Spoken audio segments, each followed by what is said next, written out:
रतनपुर नाम का एक गांव था। वहां पर एक लड़का रहता था। लड़के के दादाजी के पास एक जादुई चीज थी।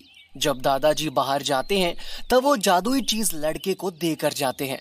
जानने के लिए देखिए वो जादुई चीज क्या थी। क्या वो जादुई चीज लड़के को काम में आ गई? अगर काम में आ गई तो उससे क्या हो गया? क्या लड़का जादू का यूज कर पाएगा? अगर यूज भी कर पाएगा तो वो सही तरीके से यूज कर पाएगा या फिर वो जादू का गलत इस्तेमाल करेगा? अगर वो गलत इस्तेमाल करेगा तो क्या होगा उसके साथ? जानने के लिए देखिए हमारा अगला episode. Link in description and I button. और हाँ, चैनल को लाइक करें, शेयर करें एंड सब्सक्राइब करें for more interesting story. Ratanpur नाम का एक गांव था। उस गांव में राम नाम का लड़का अपने दादाजी के साथ रहता था। राम एक होशियार और एक नेक लड़का था। वो हमेशा सबकी मदद करता था। एक दिन, राम बेटा इधर आओ। आया दादाजी। राम दौड़ते हुए दादाजी के पास आया। कहिए। राम, अब तुम बड़े हो गए हो, खुद का ख्याल भी रख सकते हो। हाँ दादाजी। यही सही वक्त है। मैं तीर्थ यात्रा होकर आता हूँ। दादाजी, मैं भी आपके साथ चलूंगा।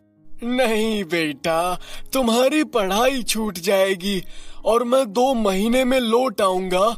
चिंता मत करो। अच्छा। इधर आओ, तुम्हें एक जादू दिखाता हूँ। जादू का नाम सुन के राम का चेहरा खुशी से खिल जाता है। जादू? हाँ। और दादाजी अपने संदूक से एक शेरवानी निकालते हैं। उसे पहनते ही दादाजी गायब हो जाते हैं। राम ये सब देखकर अचंभित रह जाता है। दादाजी, दादाजी, कहाँ गए आप? ढूंढो तो। राम इधर उधर देखता है लेकिन उसे कोई नहीं दिखता। तभी दादाजी शेरवानी से निकलते हैं और राम को दिखाई देते हैं। राम, ये जादुई शेरवानी है। ये मेरे दादाजी ने मुझे दी थी। अब मैं ये तुम्हें सौंप रहा हूँ, लेकिन ध्यान रहे इसका इस्तेमाल हमेशा दूसरों की मदद करने के लिए करना, दूसरों को परेशान करने के लिए नहीं, वरना इसका जादू मिट जाएगा।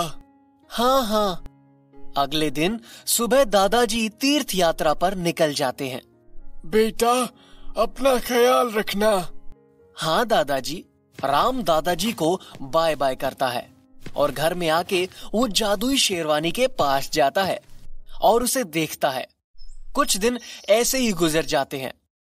एक दिन राम अपने कमरे में पढ़ाई कर रहा है। तभी उसे आवाज आती है, राम, राम। राम बाहर जाके देखता है। हाँ आंटी, कहिए। हमारे चिंटू को कहीं देखा? नहीं आंटी, वो तो आज स्कूल भी नहीं आया। क्या? लेकिन वो सुबह स्कूल के लिए निकल गया था। तभी चिंटू के पापा दौड़ते हुए आते हैं। क्या हुआ चिंटू के पापा? चिंटू कहीं मिला? नहीं चिंटू की मम्मी। पता नहीं कहाँ गया होगा, मैंने तो हर जगह देख लिया। आप चिंता मत कीजिए, मैं कुछ करता हूँ। राम बहुत ढूंढता है लेकिन चिंटू नहीं मिलता। अगले दिन शरद के पापा राम के घर आते हैं। राम, बेटा राम, जल्दी बाहर आओ। अंकल, आप सब ठीक तो है? स्कूल छूट के इतना वक्त हो गया लेकिन शरद घर नहीं आया। वो तुम्हारे साथ स्कूल जाता है ना, तुम्हें पता होगा कहाँ गया वो। क्या? शरद तो आज स्कूल ही नहीं आया। ये कैसे हो सकता है? आज उसे स्कूल के लिए देर हो रही थी तो भागते हुए घर से गया था। मैं देखता हूँ। तभी गिरिजा की मम्मी दौड़ते हुए उनके पास आती है। क्या हुआ आंटी? बेटा, गिरिजा स्कूल से नहीं आई। प्रिंसिपल सर ने बताया कि वो तो स्कूल ही नहीं आई थी। पता नहीं मेरी बेटी कहाँ चली गई। तुम दोनों साथ स्कूल जाते हो ना? हाँ आंटी, लेकिन आज उसे देर हो रही थी तो उसने मुझे आगे जाने के लिए कहा था।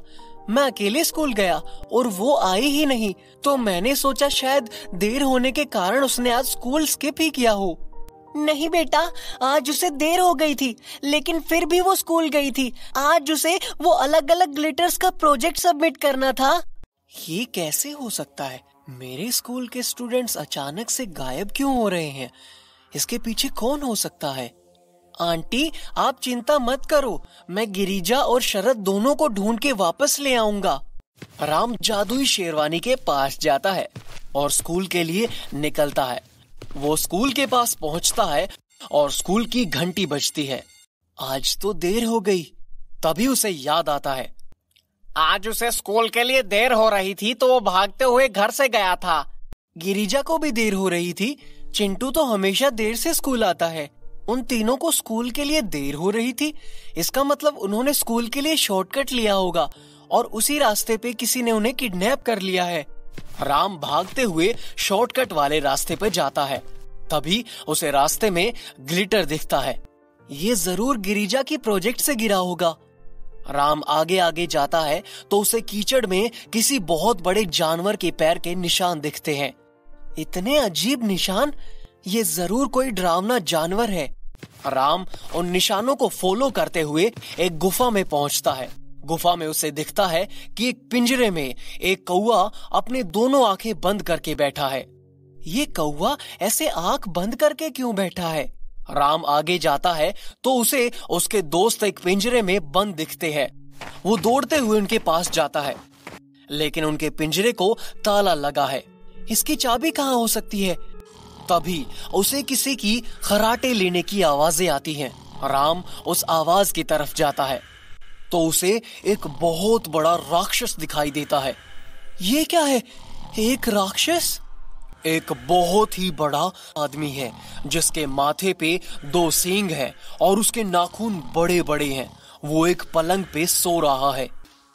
चाबी तो इसके गले में है, लेकिन मैं वो निकालूंगा कैसे? राम ये सोचते हुए राक्षस के सामने खड़ा है। तभी पंखों की फड़फड़ाने की आवाज आती है और राक्षस आंखें खोल देता है। ये देखकर राम घबरा जाता है और वो घबरा के पीछे हटने की कोशिश करता है। वो गुफा की दीवार को पीठ लगाए खड़ा है। राक्षस की आंखें लाल लाल हैं। वो उठ के कौवे के पास जाता है। अब क्या हुआ? मुझे सोने क्यों नहीं देता? कितना सोएगा मूर्ख? मैं 2 दिन से नहीं सोया। आंख बंद कर अभी के अभी और मुझे सोने दे। नहीं करूँगा, मुझे नया शरीर चाहिए। हवन की तैयारी करो। पहले मुझे सोने दो। आंखें बंद कर। कौवा पंख फड़फड़ाने लगता है तो राक्षस को दर्द होने लगता है। ये सब क्या हो रहा है? कौवे की हलचल के कारण राक्षस को क्यों दर्द हो रहा है? शायद इनकी रूह जुड़ी हुई है। पंख फड़फड़ाना बंद कर, वरना मैं तुझे जान से मार दूंगा। अरे मूर्ख, कोई खुद की जान क्यों लेगा? चल अब हवन की तैयारी कर। हमें इन बच्चों की भी तो बलि चढ़ानी है। वो कल भी तो कर सकते हैं। हाँ, मुझे जल्द से जल्द एक नया शरीर चाहिए। चल तैयारी शुरू कर। राक्षस गुफा की दूसरी ओर बैठ के हवन की तैयारी करने लगता है। यही चांस है, मुझे कौवे को मारना होगा। जैसे ही वो आगे जाता है, कौवा जोर जोर से फड़फड़ाने लगता है। कौन है? कौन है यहाँ? और कौवे को तलवार से मार देता है। मैं राम हूँ और मैं मेरे दोस्तों को ले जाने के लिए आया हूँ। जैसे कौवा मरने लगता है, राक्षस जोर जोर से चिल्लाने लगता है। थोड़ी ही देर में उसका भी अंत हो जाता है और वो नीचे गिर जाता है। राम उसके गले से चाबी निकालकर अपने दोस्तों को छुड़ाता है और उसके दोस्त आके उससे गले मिल रहे हैं। तभी वहां गांव के लोग आ जाते हैं। जोर जोर से किसी की चीखने की आवाज आई, इसलिए हम सब दौड़ते हुए चले आए। वो सब जमीन पर पड़े हुए राक्षस के शरीर को देखते हैं। चिंटू की मम्मी चिंटू को गले लगाती है। थैंक यू राम, आज तुम्हारी वजह से मेरी बेटी की जान बच गई। राम हंसता है।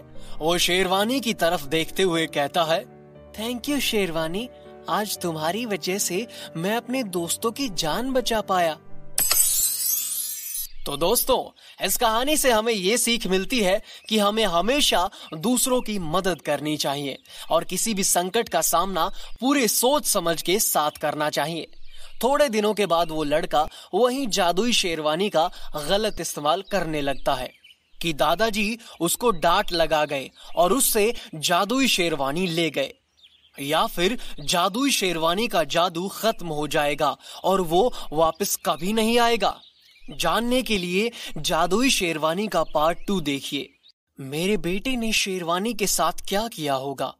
अगर उसने गलत किया तो मैं उसे छोड़ूंगा नहीं।